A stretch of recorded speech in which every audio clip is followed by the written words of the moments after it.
Miss হবে না আপনার পছন্দের টিভি শো। দেখুন জি5 অ্যাপে একদম ফ্রি। ঠাকুরমশাই, এটা একটু পুজো দিয়ে দেবেন মোহন মল্লিকের নামে।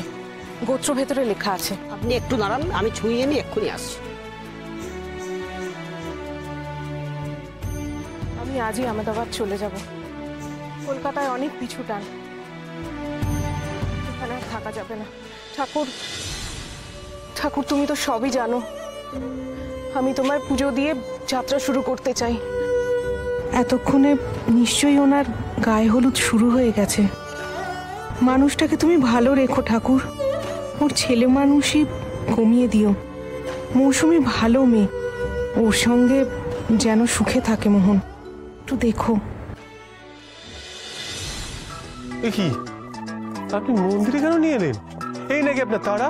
হ্যাঁ, আপনি আমাকে তাড়া দিচ্ছিলেন, আমাকে ঠিকঠাক ছাড়তেও দিলেন না। আপনি চুপ করবেন, তখন থেকে বকবক করতে। হ্যাঁ বাবা বলো। না না, আমি বলছি শ্বশুর বাড়ি তো গেলি, জয়কে খুঁজে পেলি? না বাবা, আমরা এখন জয়দি শ্বশুর বাড়ির দিকে যাচ্ছি। এখন আমরা একটু মন্দিরে এসেছি, একটু ঠাকুরের কাছে হাত জোড় করে যাই। আমি জানি ঠাকুর আমাদেরকে নিরাশ করবেন না। আজকে আমরা জয়দিকে নিয়ে তবেই ফিরব। তুমি শুধু ততক্ষণ বিয়েটা আটকে রেখো। হ্যাঁ, আরে কি বলছিস মা, এসব সাংঘাতিক কাজ তুই আমাকে দিচ্ছিস? তুমি চিন্তা করো না, কিছু হয়নি। একবার মন্দিরে চলুন, ঠাকুরকে প্রণাম করে যাই।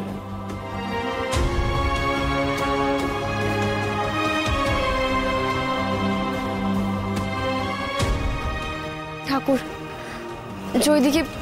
জয়দিকে তুমি খুঁজে পাইয়ে দাও ঠাকুর, না হলে 3টে জীবন যে নষ্ট হয়ে যাবে। আমি জানি তুমি এটা কোনোদিনও হতে দেবে না।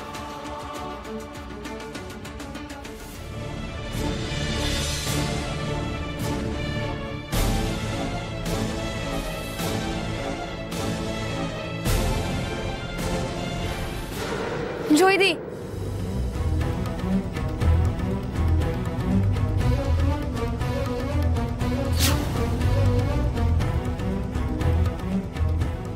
তুমি এখানে? কাবুবাবু, আপনি জিনিসটা একটু নিয়ে আসুন না। হ্যাঁ দিদি, তোমরা এখানে এসছো কেন? জয়দি, আমার তোমার সঙ্গে খুব জরুরি কথা আছে। ওই কথাটা না মেটা অবধি তোমাকে আমি ছাড়তে পারবো না। তা বলে তুমি ছুটে চলে আসবে এখানে?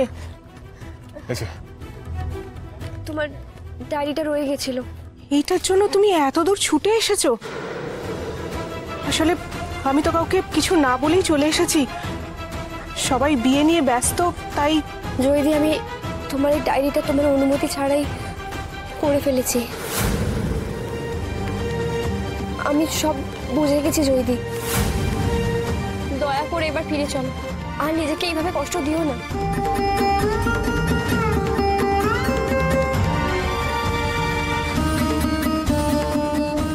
আমার আর 2 ঘন্টার মধ্যেই ফ্লাইট। তোমরা ফিরে যাও, আজ ওনার বিয়ে।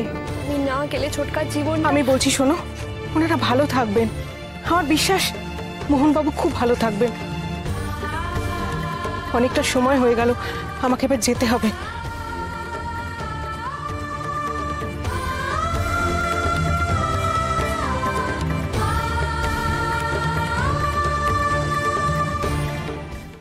জি5 ডাউনলোড করুন আর সব এপিসোড দেখুন একদম ফ্রি।